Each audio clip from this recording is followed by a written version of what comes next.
Ralph Béchani. C'est donc dès ce mercredi que sort dans les salles l'Ascension de Skywalker, le dernier épisode de la nouvelle trilogie Star Wars. Clairement, c'est le film le plus attendu de l'année au cinéma. Qu'est-ce que tu fais, Tropéo?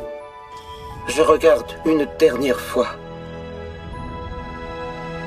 mes amis. À l'époque, la saga avait démarré en 1977 et s'achève donc en 2019 avec cet ultime épisode 42 ans plus tard. En revanche, d'autres films comme Rogue One en 2017 viendront sûrement compléter la story devenue mythique des personnages de George Lucas. Pour cet ultime épisode, c'est une nouvelle fois J.J. Abrams qui a été choisi par les studios Disney pour la réalisation, comme le premier épisode de la nouvelle trilogie. Le cinéaste américain était également derrière la caméra pour le reboot de Star Trek en 2009 et des séries Fringe, Lost ou Alias. La force sera avec toi. Toujours.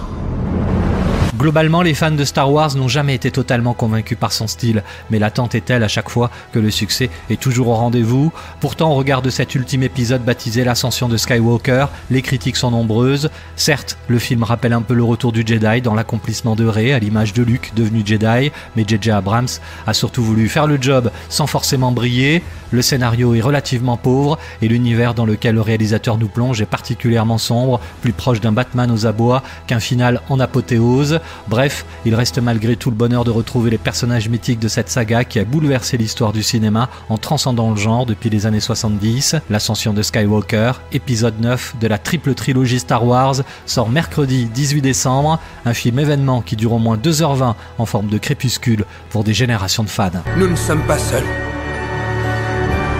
Les gens honnêtes combattront si on les guide.